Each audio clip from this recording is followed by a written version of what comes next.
స్వతంత్ర భక్తి ప్రేక్షకులకు నమస్కారం. కార్తీకం శివకేశవం కార్యక్రమానికి స్వాగతం. శివాయ విష్ణు రూపాయ శివరూపాయ విష్ణువే శివశ్చ హృదయం విష్ణు విష్ణశ్చ హృదయం శివ. మీరేమో మమ్మల్ని అందరినీ చంద్రుడికిచ్చి వివాహం చేశారు, కానీ ఆ చంద్రుడికి రోహిణి తప్పిస్తే మేమెవరం కనపడట్లేదు, మమ్మల్ని అసలు పట్టించుకోడు, మేమనే మనుషులు ఒకళ్ళు ఉన్నామని కూడా ఆయన గుర్తించట్లేదు.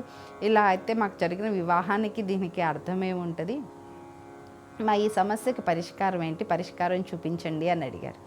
సరే నేను వచ్చి మాట్లాడతానని దక్ష ప్రజాపతి చంద్రుడి దగ్గరికి వచ్చి మాట్లాడాడు. నువ్వు సహజంగా అందగాడివి, తెలివైన వాడివి, అన్నీ ఉన్నాయి, ఇన్ని ఉన్నటువంటి వాడివి నువ్వు మరి ఎవరితో ఎలా నడుచుకోవాలనే విషయం మర్చిపోతే ఎట్లా? ఇంతమంది భార్యలు ఉండగా అందరినీ సమదృష్టితో చూడాలి కదా, ఒక్కరి మీదే నీ ప్రేమని ఆప్యాయతనంతా ఒకరికే పంచితే ఎట్లా? అలా చేయటం తప్పు కదా, మిగతా వారు బాధపడతారు కదా, నువ్వు వాళ్ళతో ఎలా ఉంటే వాళ్ళు కూడా నీతో అలానే ఉంటారు, మీ మధ్య ఈ దూరం పెరిగితే అది మీకే మంచిది కాదు, రోహిణితో పాటు సమానంగా మిగతా వాళ్ళని కూడా చూసుకో అని చెప్తాడు. ఆయన మామగారు చెప్పినంతసేపు బాగుండి చక్కగా విని అలాగే అండి మీరు చెప్పినట్టే చేస్తాను అని చెప్పాడు. ఇలా మామగారు వెళ్ళిపోయారు. ఆయన యథావిధిగా ఆయన పని ఆయన చేయటం మొదలుపెట్టాడు. పాపం మళ్ళీ వీళ్ళందరూ నాన్నగారు చెప్పారు కదా, విని మారి వస్తాడేమో, కొంత సమయం ఇద్దామని ఇచ్చారు. ఇన్ని రోజులు సమయం ఇచ్చినా ఆయన అదే పాత పద్ధతుల్లోనే ఉన్నాడు, కానీ వీళ్ళ దగ్గరికి రావటం అనేది జరగట్లేదు. ఇక లాభం లేదని మళ్ళీ వెళ్ళి వాళ్ళ తండ్రికి వాళ్ళ గోడుని వెళ్ళపోసుకున్నారు.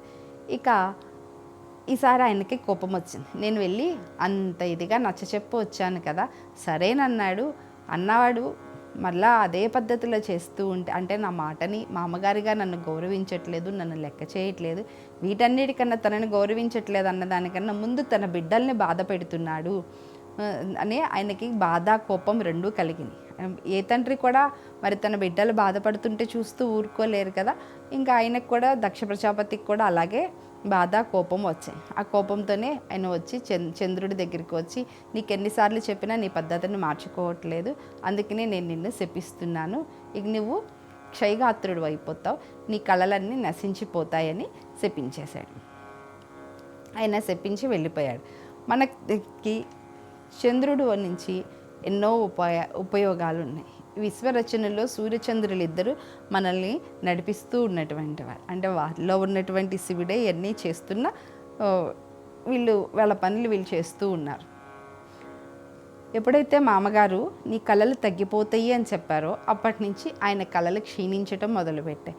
చంద్రుడు లేకపోతే మనకి ఈ భూమి మీద తేమ, ఆర్ద్రత, అంటే చాలా రసాలు ఉంటాయి భూమికి సంబంధించినటువంటి, అవన్నీ క్షీణించటం మొదలుపెట్టినాయి. అంతేకాకుండా సస్యాలు మంచిగా పండాలంటే చంద్రుడి అవసరం ఎంతో ఉన్నది. ఇక చంద్రుడి కళలకి తగ్గట్టుగా అతన్ని ఆరాధించే వాళ్ళు ఉంటారు. ఆ ఆరాధన దేవతలకి చెందుతూ ఉంటుంది. ఆయన కళలు ఎలా ఉన్నాయో ఆ కళల రూపంలో ఒక దేవతను ఆవాహన చేసుకుని ఆరాధించేవాళ్ళు, ఆ దేవతలకి దానివల్ల సంతుష్టులు అయ్యేవాళ్ళు. ఇప్పుడు చంద్రుడు క్షీణించడంతో ఇవన్నీ కూడా క్షీణించడం మొదలుపెట్టినాయి.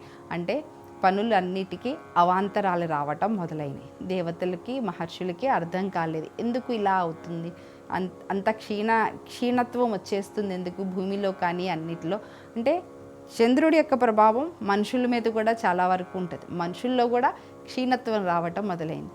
దీని అంతటికీ కారణం ఏంటా అని వాళ్ళందరూ ఆలోచించగా దేవతల దగ్గరికి మహర్షులు వచ్చి అడగగా అంత విషయం తెలిసింది. ఏం చేయాలి, ఇప్పుడు ఈ చంద్రుడిని మామూలు స్థితికి ఎలా తీసుకురావాలి ఏంటి అని అందరూ ఆలోచించారు. మనం చేయగలిగింది ఏం లేదు, సృష్టికర్త అయిన బ్రహ్మే దీనికి పరిష్కారం చెప్పాలని అందరు కలిసి బ్రహ్మదేవుడి దగ్గరికి వెళ్ళి, ఆయన ఒక్కడికి శాపం కాదు ఇది, మొత్తం సమస్త జీవకోటికి కూడా ఇచ్చినటువంటి శాపంలాగా ఉంది, ఈ శాపం నుంచి మమ్మల్ని రక్షించండి, సృష్టిని రక్షించండి అని వేడుకొనగా బ్రహ్మ చంద్రుడి దగ్గరికి వచ్చి, నీవు చేసిన ఒక పాపం కారణంగా నీకు శాపం వచ్చింది, ఈ పాపం శాపం నిన్నొక్కడనే పీడించటం లేదు, సమస్త లోకాన్ని పీడిస్తున్నాయి, నీ వల్ల ఎంతమంది ఇబ్బంది పడుతున్నారో ఆలోచించావా, ఒక్కసారి హెచ్చరించినప్పుడైనా జాగ్రత్త పడాలి కదా, మనం చేసే పని ఎలాంటిది, ఏ పనులు చేస్తున్నాం అనేది ఆలోచించుకోవాలి కదా, తెలియక తప్పు చేస్తే దాన్ని తెలియక చేశాడు అనుకోవచ్చు. మొదటిసారి నువ్వు అలాగే అనుకుని మీ మామగారు నీకు మంచిగా సలహా ఇచ్చినప్పుడు దాన్ని పాటించాలి కదా, నువ్వు దాన్ని లెక్క చేయకుండా నీవు చేసిన పని వల్ల ఇవాళ నీతో పాటు ఇంతమంది ఎంత ఇబ్బంది పడుతున్నారు, ఇంతమందిని ఇబ్బంది పెట్టడం నీకు భావ్యమేనా అని ఈ బ్రహ్మదేవుడు కూడా ఆయనను అడిగి, నిన్ను నీ కోసం కాకపోయినా ఈ సమస్త లోకం కోసమైనా నిన్ను రక్షించవలసిన అవసరం ఉంది కాబట్టి నీకు ఉపాయం చెప్తున్నాను. అదేంటంటే ప్రభాస క్షేత్రం అని ఒక క్షేత్రం ఉంది, అక్కడ శివుడు ఉన్నాడు. నీవు ఆ ప్రదేశానికి వెళ్ళి శివుడికి మృత్యుంజయ రూపంలో ఆయనని ఆరాధించు. నువ్వు అలా ఆరాధించగా శివుడు నీకు ఏదో ఒకటి దారి చూపిస్తాడు అని చెప్పాడు. బ్రహ్మదేవుడు చెప్పగా దేవతలు మహర్షులు అందరితో కూడి చంద్రుడు ఆ ప్రభాస క్షేత్రానికి వచ్చి అక్కడ ఒక శివలింగాన్ని ఏర్పరిచి మొత్తం 6 మాసాలు కఠోర దీక్షతో కోటి జపం చేస్తూ శివుడిని జపతపాల అభిషేకాలతో అర్చించి ఆరాధించడం మొదలుపెట్టాడు. ఎంత కఠోరమైన నియమ నిష్టలతో అన్నీ పాటిస్తూ చక్కగా ఆయన ఆరాధించాడు. ఈయన ఆరాధనకి మెచ్చి సహజంగానే బోళాశంకరుడు కొంచెం మనో శివలింగం మీద చెంబు నీళ్లు పోస్తేనే సంతుష్టుడయ్యేటువంటి అంతటి శివుడు మరి 6 నెలలు తన గురించే కఠిన నియమాలతో చక్కగా తపస్సులు ఆచరించడం ఇవన్నీ చూసి సంతుష్టుడవకుండా ఉంటాడా? సంతుష్టుడయ్యి వచ్చి ఏం కావాలి అని అడిగాడు. నువ్వు ప్రసన్నుడు అయితే చాలు అన్నాడు చంద్రుడు. నువ్వు ప్రసన్నుడు అయితే నాకు అంతా లభించినట్లే, నువ్వు ప్రసన్నుడు అయితే అందరం సంతోషంగానే ఉంటాము అని చెప్పాడు. ఇంక ముందు నీకేం కావాలి అని అడగగా జరిగిన విషయం అంతా శివుడికి కూడా తెలుసు కదా, నేను మీ మామగారు ఇచ్చినటువంటి శాపాన్ని తొలగించలేను కానీ సవరణ చేయగలుగుతాను. ఎందుకంటే మీ మామగారు ఇచ్చినటువంటి శాపానికి ఒక కారణం ఉంది, దానికి ఈ లోకానికి కూడా మంచి ఏదో జరగాల్సి ఉంది. ఆ కారణంగానే ఆయన నీకు ఇటువంటి శాపాన్ని ఇచ్చాడు. మరలా రేపు మరికొన్ని జ్యోతిర్లింగ క్షేత్రాలతో కలుసుకుందాం. సెలవు.